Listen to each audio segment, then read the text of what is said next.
ರಾಜ್ಯಭಾರ ಮಾಡುತ್ತಿರುವ ಈ ಹಿರಣ್ಯಕಶ್ಯಪನಿಗೆ ಸಾಟಿ ಉಂಟೆ? ಅಣ್ಣ, ನಿನ್ನ ಪ್ರತಾಪಕ್ಕೆ ಎದುರಿಲ್ಲ, ನಿನ್ನ ವೈಭವಕ್ಕೆ ಸರಿ ಸಾಟಿ ಇಲ್ಲ. ಇಷ್ಟಿದ್ದನು ನನಗೆ ತೃಪ್ತಿ ಇಲ್ಲ. ಏಕೆ ಏಕೆ ಹಿರಣ್ಯಾಕ್ಷ? ಸಪ್ತ ಪಾತಾಳಗಳು ನಿನ್ನ ಪಾದದಡಿಯಲ್ಲಿರಬೇಕು. ಓಹೋ, ನಮ್ಮ ಪಾದದಡಿಯಲ್ಲಿ? 3 ಲೋಕಗಳು ನಿನ್ನ ಮುಷ್ಟಿಯಲ್ಲಿರಬೇಕು. ನಿನ್ನ ಮುಷ್ಟಿಯಲ್ಲಿ? ಹೌದು ಹೌದು. ಆ ಸುರಲೋಕವೇ ಸತ್ತು ಬಿದ್ದಿದೆ.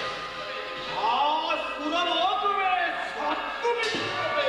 ಅಷ್ಟೇ ಅಲ್ಲ, ಅಷ್ಟದಿಕ್ಪಾಲಕರು ನಮ್ಮರ ಮನೆಯ ದ್ವಾರಪಾಲಕರಾಗಿರಬೇಕು. ನಮ್ಮ ಮನೆಯ ದ್ವಾರಪಾಲಕರು? ಹೌದು ಹೌದು.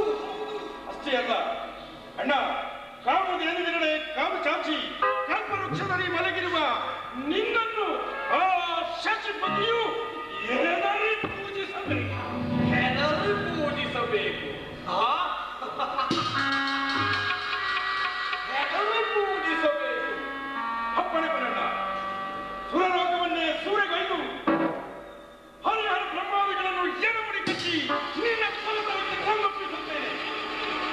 ಹಾಪು ಸಹೋದರ, ಹಾಪು. ನೀನಂಥ ಸಾಹಸಿಯನಿಕ ಪರಾಕ್ರಮಿಯೇ ಸತ್ಯ. ಆದರೆ ಇಲ್ಲಿ ಗಮನಿಸಬೇಕಾದ ಅಂಶವೊಂದು. ಬ್ರಹ್ಮನು ನಮಗೆ ಹಿರಿಯ, ಹರನೂ ನಮಗೆ ಕುಲದೈವ. ಅವರಿಬ್ಬರ ಗೊಡವೆಗೆ ಹೋಗುವುದು ಬೇಡ. ಅವರಿಬ್ಬರನ್ನು ಅಪಾರವಾಗಿ ಗೌರವಿಸಬೇಕು. ಕುಳಿದವನು ಹರಿ ದೇವತೆಗಳನ್ನು ಸೇರಿ ನಮ್ಮ ವಿರುದ್ಧ ಕಾರ್ಯಭಾರ ಎಸಗುತ್ತಿರುವ ಅವನನ್ನು ಏನು ತುಂಡಾಗಿ ಕತ್ತರಿಸಲೇಬೇಕು.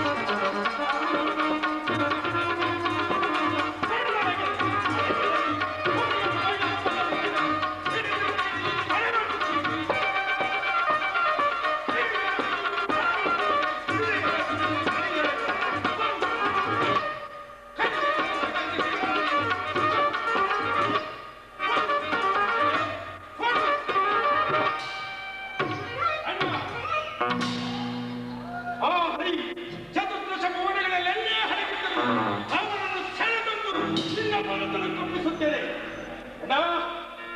ಇದಕ್ಕಾಗಿ ನನ್ನ ಪ್ರಾಣವನ್ನಾದರೂ ಬಲಿಕೊಟ್ಟು ಈ ದಿಗ್ವಿಜಯವನ್ನು ಸಾಧಿಸುತ್ತೇನೆ.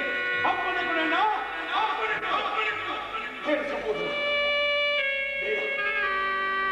ನಿನ್ನ ಪ್ರಾಣಕ್ಕಿಂತ ಯಾವುದು ನನಗೆ ಹೆಚ್ಚಲ್ಲ. ಅವೆಲ್ಲವೂ ದೃಢ ಸಮಾನ.